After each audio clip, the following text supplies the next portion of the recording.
1 Timothée et on est rendu au chapitre 2.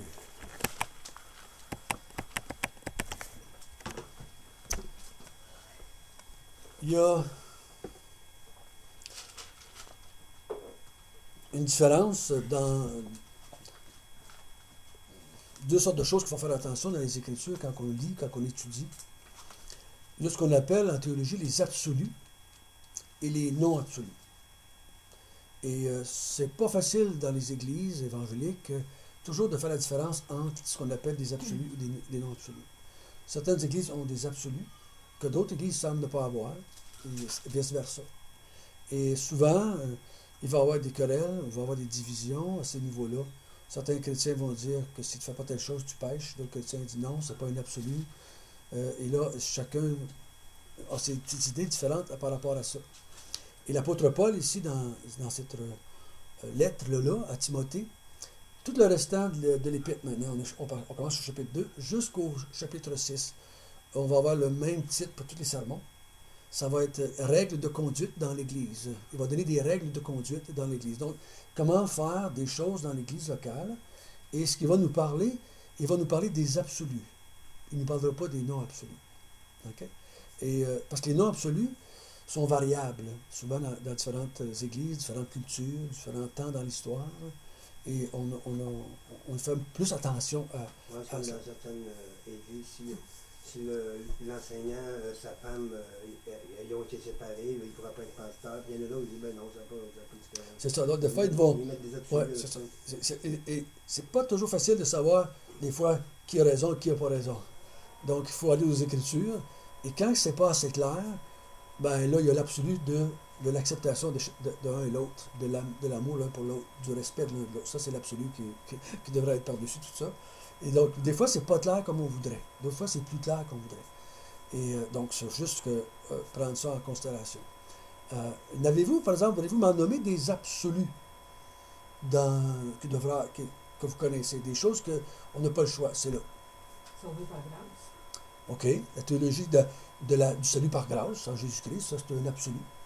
On peut pas avoir le choix dans nos églises d'être sauvé par les œuvres, c'est sauvé par grâce uniquement. D'autres absolus? Le baptême. Le baptême est aussi un absolu.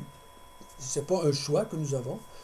Différentes méthodes, différentes approches, mais l'absolu, c'est tous les disciples doivent être baptisés. Donc, c'est un absolu aussi.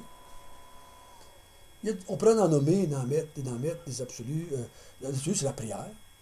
La Bible nous dit de prier. La résurrection des morts. La résurrection des morts, c'est notre absolu. Si tu ne crois pas à la résurrection des morts, l'apôtre Paul va dire dans 1 Corinthiens 15, quoi, vous êtes perdus dans vos péchés. Donc, ça, c'est un absolu. Si je ne crois pas à la résurrection des morts, j'ai un problème. Un gros problème. Parce que l'apôtre Paul dit, si les morts ne ressuscitent pas, vous êtes morts dans vos péchés. Parce que Jésus non plus n'est pas ressuscité. Et s'il n'est pas ressuscité, vous n'êtes pas sauvés. Donc, il y a beaucoup de choses qui sont des absolus. Et ça, c'est des doctrines. La plupart des églises évangéliques ont les mêmes doctrines en général. Les absolus, c'est dans le plus touché que ça. Là. On va aller plus fancy des fois. Là, comme tout à l'heure, tu as parlé. Quand on dit que l'homme, l'ancien ou le pasteur doit avoir le mari d'une seule femme. Il faut que ses enfants soient bien ouais. élevés. On va en parler pour qu'on arrive au chapitre 3 tout à l'heure. Ouais. Qu'est-ce que ça veut dire, là? Okay? Là, c'est moins facile à ce moment-là. Donc, on va essayer de regarder ça avec le plus de discernement possible. Mais pour ce soir, on n'y ira pas là. On ne s'en rendra pas au chapitre 3, bien sûr. Mais dans les noms absolus, là, ça va être, mettons, combien de fois on ne parlera pas du Seigneur dans une année? Comment on le fait? On prend-tu du vin? On prend-tu du jus de raisin? On prend-tu du pain? On prend-tu du pain sans levain? Des absolus, des noms absolus. C'est pas tout le monde qui a la même idée par rapport à ça.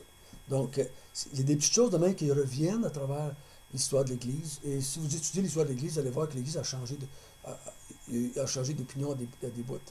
Puis, ce que j'ai trouvé drôle quand j'ai fait mes cours, quand j'ai étudié l'histoire de l'Église, c'est qu'il y avait des modes. Il y a des modes dans l'Église. Mettons, pendant 50 ans, toutes les églises évangéliques, à peu près, même s'ils n'ont pas la même dénomination, vont dans la même direction. Tout d'un coup, hop, ça change. Pour un autre 50, 75 ans, ça part dans une autre direction. Il y a des modes. Dépendamment, les gens qui sont haut placés, les gens qui enseignent dans les séminaires, les gens qui enseignent en haut, ce qu'ils enseignent va influencer bien du monde en bas. et ça va faire une différence des fois dans ce sens-là. Donc, vous allez voir que des fois, vous allez voir des courants de pensée, Comme quoi, comme tu dis, une mode de... comme le retour du Seigneur, tout ce qu'on appelle le A-1000, pré-1000, post-trib, mid-trib, toutes ces histoires-là. L'histoire, à certains moments donnés, est beaucoup plus pré-1000, pré-trib. Quand le nommé Scofield, la Bible Scofield a sorti, il y a beaucoup de gens qui sont allés dans la direction des pré-1000 dispensationalistes pré-trib. C'est devenu une grosse mode à partir des années 1900. Là. Beaucoup de monde aux États-Unis sont devenus comme ça, ils ont été influencés par cet homme-là. Donc, c'est un courant de pensée. Puis là, tout d'un coup, à un moment donné, il est venu un autre courant de pensée, le côté A-1000. Puis là, c'était l'autre bord qui partait, qui devenait plus... Il y avait plus de chrétiens en 1000 que de chrétiens pré-1000. Donc, il y avait des modes... C'est quoi la différence entre... Une autre fois. C'est trop long pour la soirée. Une autre fois. Mais c'est des courants. Je veux vous dire que faut toujours faire attention. Ce que nous, on prend des fois pour un absolu ne veut pas dire que ça n'est un pour le frère qui est en face de toi ou la soeur qui est en face de toi. Il faut avoir du respect, il faut avoir de la souplesse. Et surtout, de plus en plus dans nos églises, aujourd'hui, au Québec, et je ne pense pas que c'est juste au Québec, c'est partout à travers le Canada, et les églises sont mélangées, dans ce sens qu'il y a beaucoup de monde dans l'église qui viennent d'arrière-plans différents. Et il faut se respecter pour essayer de travailler le mieux possible ensemble. Pas qu'on fait des compromis et qu'on laisse tomber la vérité, non. Mais on peut faire ça avec plus de diplomatie, plus de respect. Nous, dans nos églises, je me souviens à Victoriaville, on a eu un moment donné des gens qui sont allés étudier à l'extérieur, sont venus à l'église, et ils n'ont pas resté dans l'église, ils sont obligés de partir de l'église, parce qu'ils avaient appris d'autres choses dans l'autre école. Ils sont arrivés à l'église, puis ça a été pas mal rough, puis ça a créé des tensions, puis on n'a pas réussi à travailler ensemble comme tel. Aujourd'hui, dans cette même église-là, il y a les deux côtés de la médaille, puis ils travaillent ensemble pareil. Donc, il faut être capable de des fois travailler ensemble, de dire, faut pas se faire de nous des papistes et dire j'ai raison et tu as tort. Tu sais, faut faire attention dans ce sens-là. De pouvoir parler, discuter. Parce que dans toutes ces différences-là, vous allez avoir des grands hommes, des grandes femmes de Dieu qui ont les deux points de vue différents. Que Dieu utilise quand même, on dirait. Hein? Il y a des églises, mettons, en 1000, beaucoup de gens viennent au Seigneur pareil, puis des églises pré-1000, ils viennent au Seigneur pareil. Puis, il semble que le Seigneur n'en fait pas des si gros obstacles que ça, lui. À travers l'histoire, à travers notre société. Nous autres, en tout cas, j'ai connu un pasteur, puis il n'était pas pasteur, il était évangéliste, puis il voulait prendre une certaine église, être en charge d'une église, puis à cause qu'il avait marié une femme qui était divorcée, puis qui n'était pas chrétien, ils sont mariés, ils sont devenus chrétiens, après ça, ils sont mariés. Parce que quand ils ont vu qu'ils vivaient dans le péché, ils sont mariés après. Et puis, c'était fait un gros chial parce que les autres pasteurs, ils ne voulaient pas qu'ils deviennent pasteurs, parce qu'il n'y avait pas d'affaire d'être pasteur, te marier une divorcée. Non, c'est ça que j'ai devenu pasteur pareil, dans une autre association. C'est ça. Puis son église, elle marche, puis plein de monde qui s'est converti. L'église, c'est que c'est pas toujours facile dans ces domaines-là. Quand on arrive dans un Corinthien, on va parler de ça un petit peu. Pas dans le Corinthien, mais dans Timothée 3, quand on va parler des critères pour les anciens, on va en parler un petit peu de ça, de ces affaires. Ce soir, on va dans 1 Timothée, chapitre 2, versets 1 à 8, on va parler d'un autre domaine, on va parler de la prière, ce soir, on va parler de ce que Paul va dire à Timothée par rapport à la prière. Si vous êtes là, vous pouvez garder votre doigt là et tourner dans 3, 1 Timothée 3, versets 14 et 15.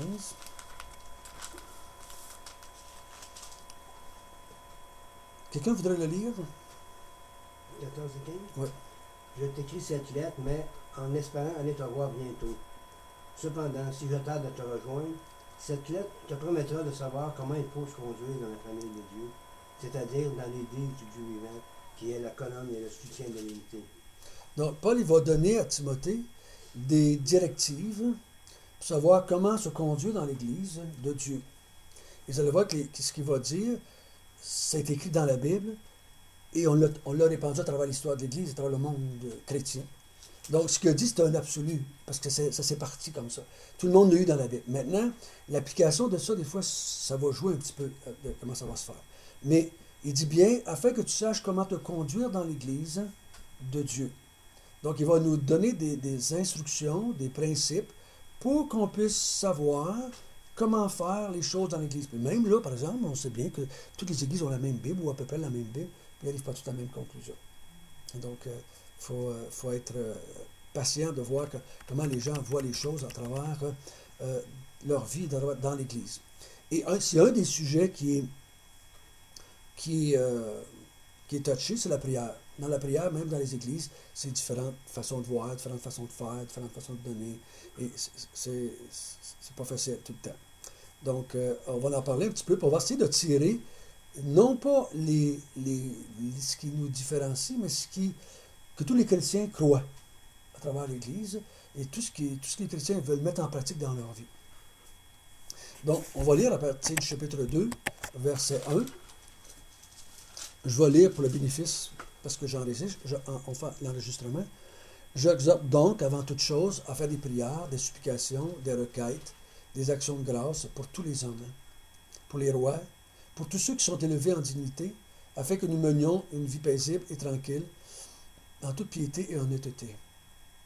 Cela est bon et agréable devant Dieu notre Sauveur, qui veut que tous les hommes soient sauvés et parviennent à la connaissance de la vérité. Car il y a un seul Dieu, et aussi un seul médiateur entre Dieu et les hommes, Jésus-Christ, homme, qui s'est donné lui-même en rançon pour tous. C'est là le témoignage rendu en son propre temps, et pour lequel j'ai été établi prédicateur et apôtre. Je le dis, je dis la vérité, je ne mens pas, chargé d'instruire les païens dans la foi et la vérité. Je veux donc que les hommes prient en tout lieu, en élevant des mains pures, sans colère ni mauvaise pensée.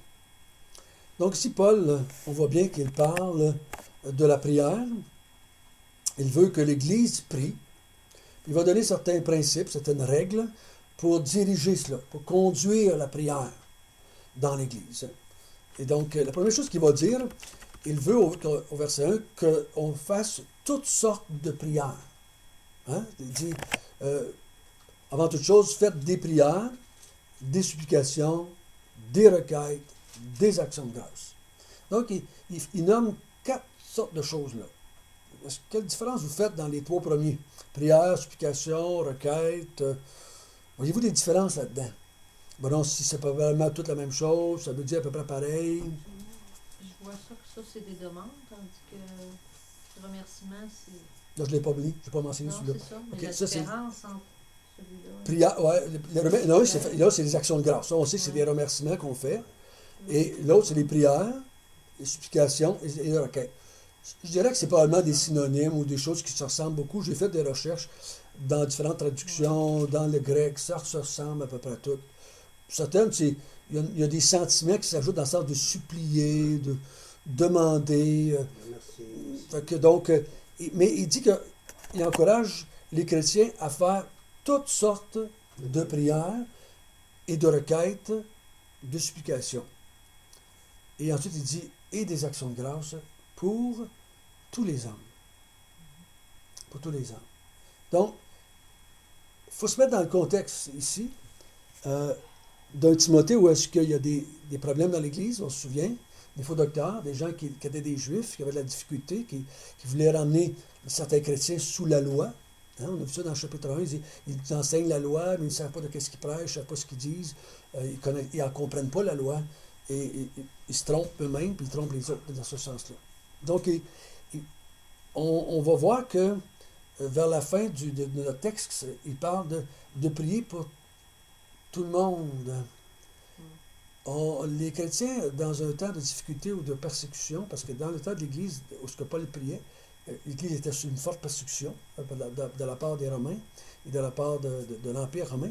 Donc, prier pour tout le monde, c'est pas facile. Avez-vous déjà remarqué que c'est pas facile de prier pour tout le monde? Pour certaines personnes, on semble que c'est plus facile de prier pour ceux-là que de prier pour d'autres personnes. Mais il dit bien qu'on doit faire des requêtes et des actions de grâce pour tous les gens. Tous les gens. Donc, pas juste certaines gens. On ne prie pas juste pour ceux qui nous font du bien. Habituellement, on a tendance à faire ça. Et ceux qui nous font pas du bien, là, on prie, mais on dit, change-le, Seigneur, ceux-là. On veut qu'ils changent. On veut qu'ils deviennent comme nous, ou qu'ils fassent les choses comme nous autres. Ils voient les choses comme nous autres. Mais il dit, j'aimerais que vous priez, suppliez, que vous fassiez des requêtes et des actions de grâce pour ces gens-là. Donc, quand on est capable de faire une action de grâce pour la personne, c'est assez intéressant. Ça change l'attitude dans la prière qu'on va faire. Et l'apôtre Paul, il encourage qu'à l'intérieur de l'Église, parce que là, il ne parle pas des individus, il parle en tant qu'Église, de faire des prières dans l'Église. Donc, ça nous dit premièrement qu'on est encouragé à prier en Église. Et dans ces temps de prière-là, on puisse prier, et qu'on puisse supplier, qu'on puisse faire des requêtes, et qu'on puisse faire des actions de grâce pour tout le monde qui est autour de nous. Okay? Tout le monde qui est autour de nous. Autant, là, ce qui va surtout nous parler ce soir, c'est à l'extérieur de l'Église. Parce qu'il va nous parler des rois tout à l'heure, des choses comme ça. Et là, il ne parle pas de prier pour tous les hommes dans l'Église ou toutes les femmes dans l'Église, mais surtout en dehors de l'Église. En dehors de l'Église. Pour les inconvertis, pour les non-croyants. Et la question qu'on pourrait s'interroger, c'est quel temps est-ce que je passe, moi, individuellement, vous, individuellement, ou en tant qu'Église, quel temps est-ce qu'on dépense ou qu'on utilise pour prier pour les gens de l'extérieur de l'Église? On est un peu fautif dans ce sens-là, en tout cas à Mont-Tremblant, moi je parle pour nous autres. On ne prie pas beaucoup en Église pour les gens à l'extérieur. Et donc, lui, il dit, je veux que vous fassiez des requêtes, je veux que vous fassiez des supplications, je veux que vous fassiez des actions de grâce pour les gens à l'extérieur de l'Église. Il veut certainement qu'on prie pour l'intérieur aussi, là. C'est pas là la question. Mais ici, il va faire ressortir surtout de penser à l'extérieur. C'est pour ça qu'il va dire du verset 2 jusqu'au verset 7, il va faire ressortir pour tous les hommes.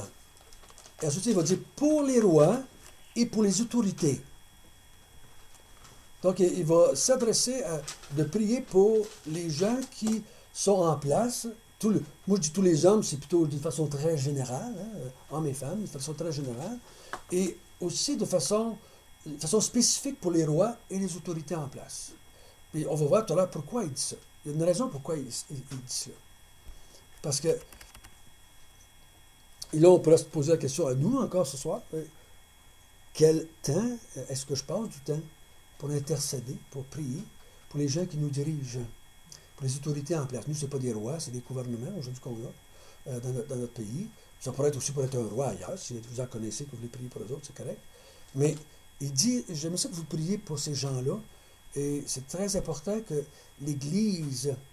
Mais quand les autorités en place, ou les rois en place, nous font du mal en tant qu'Église, ça ne nous aide pas. Hein? On a l'impression que ça nous nuit un petit peu. On n'a pas tendance à vouloir prier pour ces gens-là. Ils nous font du mal. Et des fois même, ça peut être une agression qu'on ressent, qui n'est même pas spirituelle ou religieuse. Là.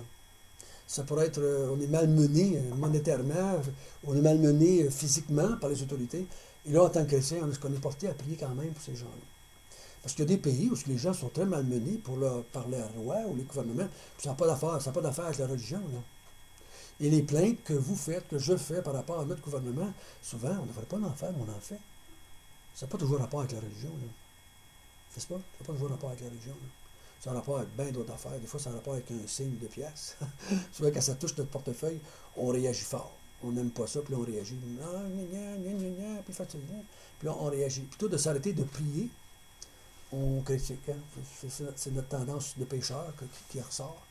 Et l'apôtre Paul veut encourager l'Église à prier, parce qu'il sait très bien que dans un temps, comme ils vivent un temps de persécution fort, la tendance humaine va être pareille comme nous autres aujourd'hui. La tendance humaine, quand on est persécuté, qu'on est attaqué, qu'on se fait faire du mal, qu'on se fait tuer notre femme, notre père est en prison à cause de la foi, ça devient de plus en plus difficile de prier pour ces gens-là.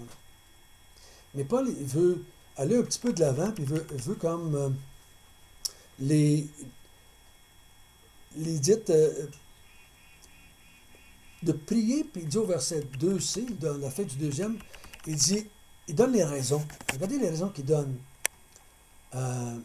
Afin que, à la fin, là, afin que nous menions une vie paisible et tranquille en toute piété et honnêteté. Donc, le but de prier, c'est pas que les choses tournent en notre faveur, dans le sens que les choses viennent comme d'autres, mais le but qu'il donne ici, c'est qu'on puisse mener une vie paisible et tranquille dans la chrétienté ou dans la foi, dans la piété ou dans l'honnêteté. Il dit, priez que Dieu dirige ces gens-là, conduise ces gens-là, afin que nous, chrétiens, on puisse vivre sans être trop persécutés, dans ce sens-là. Qu'il nous donne cette liberté-là qu'on veut de vivre notre vie chrétienne comme on l'entend, comme on le voudrait.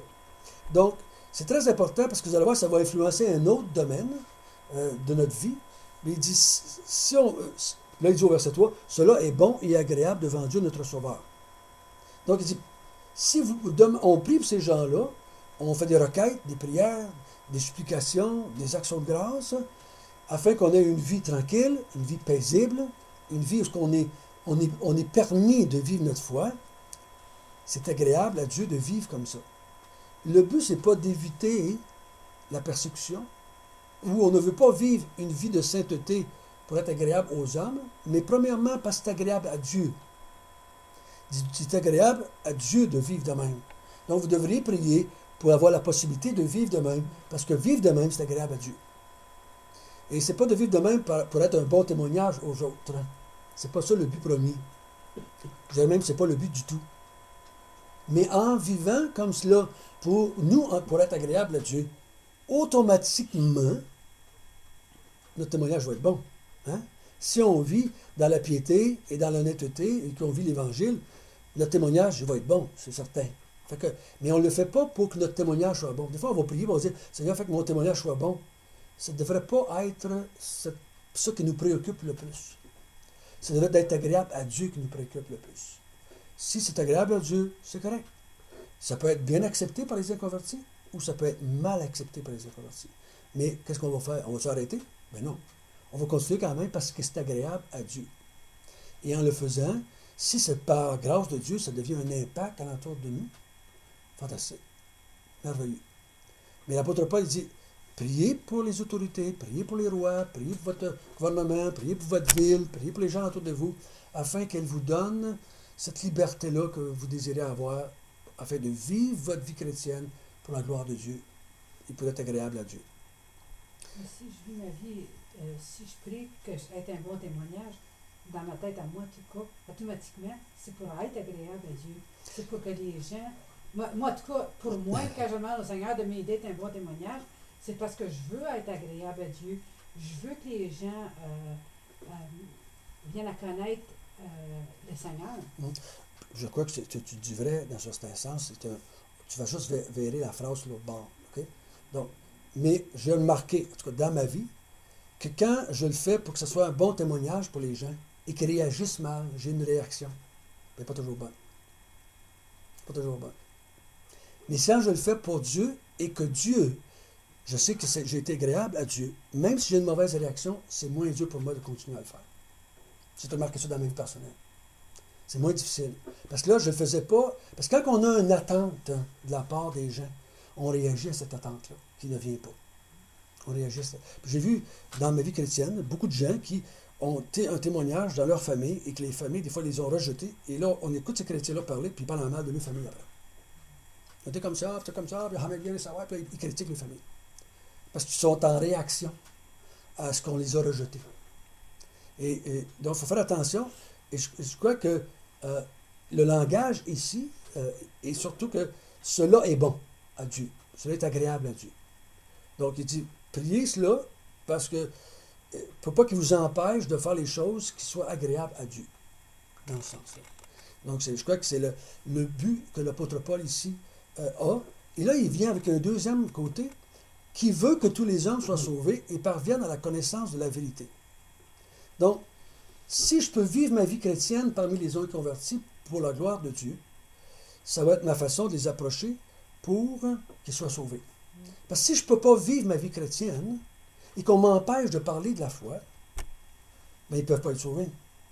Parce qu'ils ne peuvent pas être sauvés s'ils n'entendent pas parler de la foi. Ils peuvent bien être persécutés, ils sont dessus, puis je ne vais pas parler de la foi, personne ne va être sauvé, là. Parce qu'il faut qu'on parle de la foi à quelque part. Il faut qu'ils entendent la foi. Il ne faut pas qu'ils me voient martyr. C'est pas ça qu'ils me voient martyr qui va être sauvé, là. C'est qu'ils entendent l'Évangile, ils vont être sauvés. Mais s'ils vous permettent, puis je crois que si on regarde au Québec, ici, on a eu une liberté très grande de parler d'Évangile depuis 30 ans, 40 ans. Et beaucoup de gens sont venus au Seigneur à travers ça. Et si vous remarquez, des fois, dans des grands temps de persécution, l'Église ne peut même plus parler. Ils se réunissent entre eux autres. Si tu parles de la foi, tu te fais tuer. Ça devient beaucoup plus difficile de parler de la foi quand la persécution est forte. Et je crois que, je ne dis pas qu'il faut arrêter de parler, mais je vous garantis, c'est pas mal plus dur de parler. Si ce soir, on vous dirait, quand vous allez sortir de la maison, ici, vous risquez de mourir si vous parlez de Jésus, ça nous prendrait peut-être une dose spéciale de grâce de la part de Dieu pour continuer à parler avec sainteté. Des fois, on dit, ouais, je parlerai pareil. C'est toujours facile à dire quand on n'est pas dans le bain, quand on n'est pas là. Quand on n'est pas là. Mais je crois que l'apôtre Paul ici, ce qui encourage, prier, afin qu'on vous donne cette liberté-là de pratiquer l'Évangile, et en même temps, ça va vous donner cette même liberté-là de prêcher l'Évangile. Nous, ça serait intéressant d'avoir des places où les églises sont très persécutées, qui n'ont pas le droit d'exprimer leur foi à haute voix, si je peux le dire comme ça, sans être attaqués. Nous autres, là, l'Évangile est proclamé partout, là, sur la télévision, c'est sur la radio, c'est sur Internet, et personne ne peut nous empêcher. En tout cas, présentement, on ne nous empêche pas de dire ce qu'on voudrait dire en public. Même des fois, on est invité à le faire. Mais dans le temps que Paul parle, c'était beaucoup plus que si tu parles, tu meurs. Si tu proclames l'Évangile, tu meurs. Donc, plus ça devient fort, plus des fois l'Église est empêchée de le faire. Je crois que c'est une grâce de Dieu que si on peut le faire, malgré que des persécutions. Mais ici, c'est le but du passage, c'est Paul dit prier pour ces gens-là, afin que vous ayez la liberté de vivre votre vie chrétienne et la liberté aussi de prêcher la foi pour que des gens puissent être sauvés. Parce qu'il n'y a pas de salut sans prédication de l'Évangile. Ça n'existe pas. Ça n'existe pas. Les gens ne sont pas sauvés en regardant des martyrs mourir. Parce qu'il vous garantit qu'il n'y a pas juste des chrétiens qui sont martyrs dans le monde pour leur foi. Il y a toutes sortes de mouvements religieux que les gens meurent pour leur foi. Ils ne sont pas sauvés pour ça, les gens. Donc, ce n'est pas le martyr qui fait que les gens sont sauvés. C'est la proclamation de l'Évangile. Donc, oui, peut-être à travers le martyr aussi, dans ce sens-là. Et là, il dit, il faut qu'on fasse ça, il faut qu'on réussisse à vivre librement et qu'on puisse vivre, prêcher l'Évangile. Parce que là, il dit quoi? Il donne la raison au verset 5. Car il y a un seul Dieu, il y a un seul médiateur entre Dieu et les hommes, Jésus-Christ homme, qui s'est donné lui-même en rançon pour tous. Donc, il dit, il n'y a pas d'autre moyen de salut. Il n'y a pas d'autre. Donc, il dit, si on vous empêche de proclamer l'Évangile, ben, il n'y aura pas de possibilité de le sauver, parce qu'il n'y a pas d'autre moyen de salut que Jésus-Christ prêché. Il dit, il n'y en a pas d'autre. Un seul Dieu, un seul médiateur entre Dieu et les hommes, Jésus-Christ homme, qui s'est donné en rançon pour tous. Donc, si vous ne pouvez pas prêcher, vous ne pouvez pas vivre votre vie chrétienne librement, automatiquement le salut s'arrête dans ce sens-là. Donc, il dit, ailleurs, il va dire, dans d'autres épîtres, si vous êtes persécuté, continuez pareil à parler, là. Josué pour le Seigneur pareil. Mais ici, il dit, il est avec quand on dit, mais si vous ne priez pas pour avoir la paix d'où ce que vous vivez, chialez pas si vous êtes persécuté. Je vous ai déjà dit, si vous ne priez pas pour ceux qui enseignent dans l'Église, vous n'avez pas le droit de chialer après ces gens-là. Mais si vous priez pour ces gens-là, peut-être vous avez le droit d'aller leur parler. Mais c'est pareil comme si on ne prie pas pour nos gouvernements, on ne prie pas pour les autorités en place, on ne prie pas pour que la paix règne dans notre milieu. Puis que là, on est persécuté, mais en voulant dire, vous auriez dû prier avant. Vous devriez faire ça. Je crois que c'est intéressant de penser comme cela et de dire, on va prier dans ce moment-là afin que Dieu nous permette de vivre notre vie chrétienne à ce moment-là. Ici, faites attention quand vous... je ne sais pas si vous avez déjà fait ça, là je fais une petite parenthèse, de ne pas utiliser ce verset-là pour parler qu'on doit prier juste Dieu, puis on ne doit pas prier les saints. Peut-être que ce texte-là a été souvent employé pour ça. Il n'y a pas d'autre médiateur entre Dieu et les hommes. Là, on ne peut pas prier Marie à cause de ça, on ne peut pas prier les saints à cause de ça. Le texte n'est pas dit pour ça. C'est vrai, je ne crois pas qu'on doit prier Marie ou les autres, mais le texte, il ne nous parle pas de la prière, il nous parle du salut. Il dit, on doit prêcher l'Évangile parce qu'il y a juste un médiateur entre Dieu et les hommes, c'est Jésus-Christ. Donc, si on ne le prêche pas, ce Jésus-Christ-là, il n'est plus médiateur. Donc, il ne parle pas qu'on ne doit pas prier Marie, parce que moi, je l'ai utilisé quand j'étais jeune, parce que j'avais vu les vieux chrétiens l'utiliser, et je crois que c'est mieux de peut-être aller trouver d'autres versets qui nous disent qu'on doit prier Dieu que ce verset-là. Parce que quelqu'un qui connaîtrait la Bible, un peu, il vous dirait, ça ne parle pas de ça, ce texte-là. Ça parle qu'il y a juste un médiateur entre Dieu et les hommes pour le salut des hommes. Comme rançon, parce que juste après, il dit, il y a juste une rançon. Donc, c'est dans ce sens-là qu'il faut le voir. Et l'apôtre Paul, ici, le fait ressortir qu'il n'y en a pas d'autre. Autant pour les Juifs que pour les païens. Il dit au verset 7 qu'il était établi prédicateur et apôtre de la vérité, je ne mens pas, je suis sorti d'instruire les païens dans la foi de la vérité. Donc, quand il dit ça ici, il faut toujours se rappeler qu'au début de l'Église, dans les premiers 30 ans à peu près, il y a eu toute une histoire dans l'Église entre ce qu'on appelait les Juifs et les non-Juifs. Ici, Paul, il va dire que, en même temps qu'il dit qu'il y a juste un médiateur entre Dieu et les hommes, il parle des Juifs et des non-Juifs. Il y a juste un médiateur. Il n'y a pas 25 sortes, là. Il y a juste un médiateur pour tous les hommes de la terre. Donc, il dit, lui, il parle ici, il dit, j'ai été chargé d'instruire les païens. Et pour les Juifs, ça faisait toujours une petite... Ça grichait dans les oreilles. Ils n'aimaient pas ça entendre ça tellement. Si vous lisez les Actes, vous allez voir, des premiers 30 ans, c'était un débat à plusieurs chapitres des Actes des Apôtres. Les Juifs avaient bien de la misère avec l'entrée des païens dans l'Église. Puis Paul leur dit, il y a juste un médiateur pour les Juifs et pour les païens. Peu importe c'est lesquels, il n'y en a pas d'autres. Il y a juste un païen. Donc vous devez prier, même si c'est des gens non-juifs, même si c'est des autorités non-juives, même si c'est des Romains, même si c'est des idolâtres, même si c'est des gens très pervers dans leur foi, dans leur pratique peut-être morale, vous devez prier et rendre grâce à Dieu pour cela. Avez-vous des pensées qui viennent dans l'esprit dans l'Ancien Testament où est-ce que Dieu a répondu à la prière de certaines personnes dans le peuple de Dieu et que Dieu a fait bouger des inconvertis, des rois, des autorités inconverties pour le bien-être du peuple de Dieu? Avez-vous des histoires qui vous viennent à l'esprit? Il y a celui que, je ne me rappelle pas du nom, mais celui que Dieu avait envoyé pour faire la guerre de lui faire la guerre. Après ça, il a dit, tu l'as pas fait pour la bonne raison. Comment c'était pas, Oui, mais ça, c'est... Moi, je l'avais en tête, je ne me souviens pas de quoi tu parles, mais vous vous souvenez probablement de Daniel, vous vous souvenez probablement de Néhémie, qui a prié, puis quand il était devant le roi, il a prié pour le roi, et le roi lui a donné l'autorité, le privilège de retourner à Jérusalem pour rebâtir les murailles, puis il a même donné de l'argent pour le faire. Vous avez Cyrus, vous avez Nabuchodonosor, c'est tous des hommes qui étaient des autorités en place, des rois païens, qui, pendant un certain temps, dans leur vie, persécutaient, détruisaient le peuple de Dieu. Mais pourtant, suite à la prière de certains hommes, de Daniel, de Samuel, des gens comme ça, Dieu a pris ces hommes-là, puis a utilisé ces hommes-là, sans qu'ils soient toujours conscients de tout ce qu'ils faisaient, puis il bénissait le peuple à travers ça. Donc, c'est ça qu'il est en train de nous dire jusqu'à un certain point. Même si les gens alentour de vous, même si les rois alentour de vous, même si les autorités alentour de vous sont bien croches, vous les voyez qui sont bien amorales ou immorales, et qui sont irreligieux ou impies, continuez à prier pour eux autres. Continuez à rendre grâce pour eux autres. Et Dieu va intervenir à sa façon, à sa manière. Et en même temps, tant aussi longtemps qu'on va prier, c'est très dur d'aller contre quelqu'un pour qui on prie continuellement. C'est bien plus dur en tout cas. Peut-être que je ne dis pas que c'est impossible, mais c'est plus dur. Si je prie pour quelqu'un régulièrement, ça va m'aider à avoir une meilleure attitude envers ces personnes-là avec lesquelles qui me font du mal, qui me persécutent ou qui m'attaquent à cause que je suis chrétien. Il faut avoir de la reconnaissance, même s'ils sont impies. Parce qu'ils sont... Comment on peut dire à Dieu merci? C'est pas impie.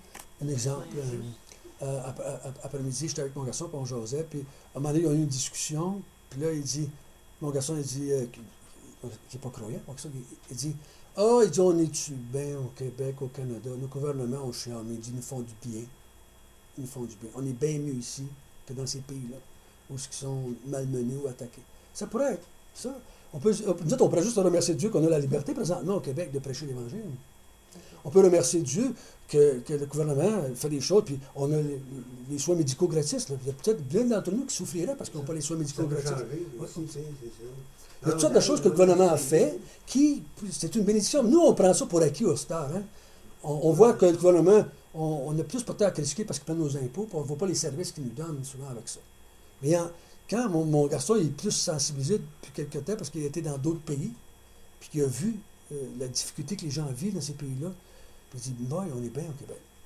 On est bien au Québec. Le gouvernement, même s'il ne fait pas tout correct, on sait qu'il ne fait pas tout correct, ils font des choses. Puis je crois qu'une partie de ces choses-là qu'ils peuvent faire, sont sous la direction de Dieu, parce que c'est Dieu qui dirige ces gens-là. Ces autorités-là sont en place parce que Dieu veut qu'ils soient en place. Autant qu'il a dit, c'est moi qui ai mis Cyrus en place, c'est moi qui ai mis Nabucodonosor en place, c'est moi qui ai mis ces gens-là en place. C'est tous des impies, ceux-là. Là. Pourtant, c'est bien lui qui les avait mis en place. C'est pour ça qu'il faut s'y soumettre et prier pour eux autres. Et prier pour que Dieu les dirige. Moi, j'étais en charge de 6 enfants dans mon foyer avec mon épouse, puis on a fait un paquet de gaffes, là. 30 millions à diriger. 300 millions aux États-Unis. Hein?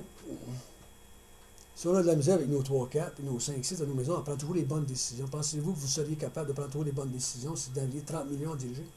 Pas toujours. Pas toujours, je pense. Je pense qu'on en ferait un paquet d'erreurs aussi. Parce qu'on sait très bien, en tant que chrétien, qu'on est faible, qu'on est pécheur, qu'on a toutes sortes de problèmes aussi dans nos vies. Là. Donc, ces gens-là sont aussi des pécheurs. Les autres sont juste pécheurs, ils n'ont pas l'Esprit de Dieu en eux s'ils ne sont pas chrétiens. Et là, on prie que Dieu les aide à prendre des bons choix, des choix sages, des choix intelligents, qui vont nous permettre de vivre en paix, nous autres, les chrétiens. Et étant en paix, ça va nous faciliter la tâche pour prêcher l'Évangile comme tel. Donc, et ensuite, il va dire au verset 8, le dernier verset, une bonne attitude. Une bonne attitude. Je veux donc que les hommes prient en tout lieu, en élevant les mains pures, sans colère et mauvaise pensée.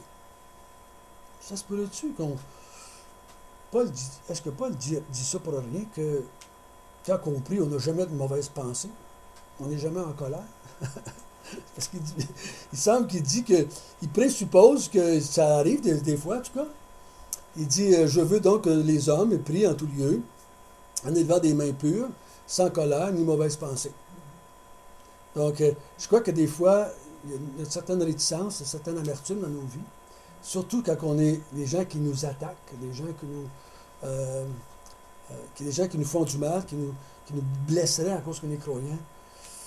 Il faut faire attention d'avoir une bonne attitude et qu'on n'est pas rempli de colère envers ces gens-là qui nous font du mal.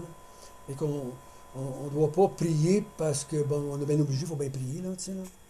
Donc, si on prie, qu'on le fasse avec une bonne attitude. Il dit, je veux que, en tout lieu, dans toutes les places où l'Évangile, ces hommes-là, ces chrétiens-là vont être, peu importe, que ce soit en Amérique du Sud ou au Québec, les chrétiens doivent prier en élevant des mains pures, sans colère, sans mauvaise pensée. Donc ici, en élevant les mains, il y a des chrétiens qui le font, des chrétiens qui ne le font pas. Je dirais que ce n'est pas un absolu, ça c'est sûr. Okay? Donc l'absolu, c'est de prier pour ces gens-là. C'était, je pense, c'était comme ça. C'était quelque chose de culture dans ce temps-là. On levait les mains, et en général, on levait les mains et la tête, les yeux ouverts. C'est comme ça qu'on priait, en général. Si vous allez voir Jésus dans Jean 17 ou 18, il va dire, Jésus leva les yeux vers le ciel, et puis il a commencé à prier. Quand il fait la prière, c'est ça de terre. Donc c'était la coutume dans ce temps-là. Les chrétiens dans le temple, ou les gens dans le temple chez les Juifs, ne se faisaient pas comme nous, comme on fait là. Ils ne faisaient pas ça. Ils levaient les yeux, puis ils regardaient dans la direction du ciel, et souvent ils avaient les mains levées dans les ciel. Puis ils ne se mettaient pas à genoux, ils ne priaient pas assis, ils ne priaient pas couchés, ils priaient debout ou prosternés. Et ça n'aurait été pas acceptable pour eux autres de prier assis. Parce que vous savez que dans le temple, il n'y avait aucune place pour s'asseoir. Il n'y avait pas de place pour s'asseoir, il n'y avait pas de banc, il n'y avait pas de chaise, tout le monde était debout. Parce que c'était pas digne, c'était pas acceptable d'être dans une autre position devant Dieu. C'est parce que c'était le temple de Dieu. Donc tu ne peux pas te dire, bon, je vais aller me coucher sur le banc un petit peu, là, je suis fatigué. Oui, va faire ça en dehors du temple. Ne faisait pas ça dans le temple. Okay? Fais ça en dehors du temple. Si tu avais envie de manger une sandwich, parce que va-t'en en dehors du temple. Okay? Le temple était, dans ce moment-là, dans l'histoire du peuple de Dieu, c'était la représentation de la présence de Dieu. On faisait bien attention.